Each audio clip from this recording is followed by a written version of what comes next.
Good evening, Chairman McKay and Supervisors. My name is Steve Mutty, and I'm the CEO of Volunteer Fairfax.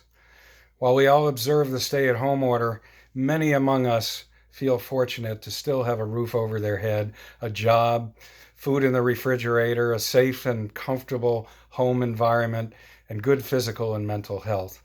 As we work side by side with you to help the community respond to this unprecedented emergency, I know we're seeing the same thing as you, that the basic human necessities I just mentioned do not come easily to many of our citizens at this time.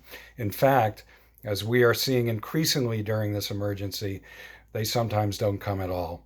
At this time last year, we were beginning our 45th year of serving Fairfax County by mobilizing volunteer resources to meet community needs.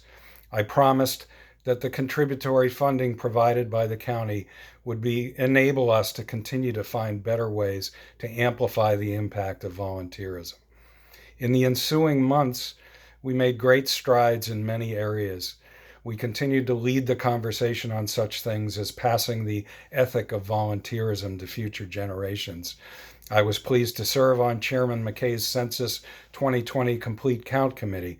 Volunteer Fairfax recruited volunteers who were trained to convey the importance of completing the census in communities around the county that were at greater risk of being undercounted. In late February, working in cooperation with the county, Volunteer Fairfax launched, and I will be chairing the Volunteer Area Task Force on Disability Inclusion.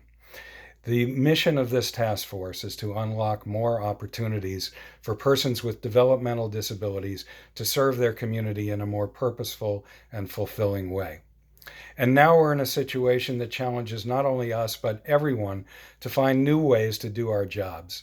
In the case of Volunteer Fairfax, our focus shifted and has remained 100% on COVID-19 related response since March 13th. During the COVID-19 emergency, in our role under the Emergency Operations Plan of the County Office of Emergency Management, our activities have focused on volunteer and donations management. We've stood up collection centers to receive donated goods, including vital PPE and other supplies. We created special web pages to help direct the thousands of inquiries about volunteering, and we pivoted quickly to identify immediate, impactful, and volunteer opportunities that could be performed under constantly changing health guidelines and government orders. In the past several weeks, we've doubled the number of trainings and other webcasts we offer to the nonprofit community. These provide forums for sharing best practices on how to manage volunteers and build capacity in the COVID world. And we have temporarily waived all attendance fees. In response to a county request for translation services to serve non-English speaking residents, we teamed with our partners at Fairfax County Public Schools and a local corporation to mobilize professional interpreters offering volunteer language and written translation services in over 20 languages. As the situation evolves from the current health emergency to what we expect will be a long and intense period of recovery, we stand ready to be your partner in ramping up the collection of food, family necessities, and monetary donations to serve the ever-growing need out there in our communities.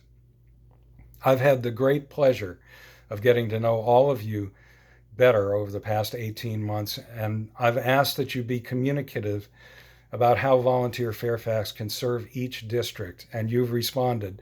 You've given us the opportunity to spread our wings over time, and we believe this has paid significant benefits back to the county, especially during the almost unimaginable episode that we're all going through. Now, as you finalize the 2021 contributory funding budget, I want to thank you again for your past investment in Volunteer Fairfax, and I want to repeat our promise that I conveyed as I visited each of you at your offices this past year.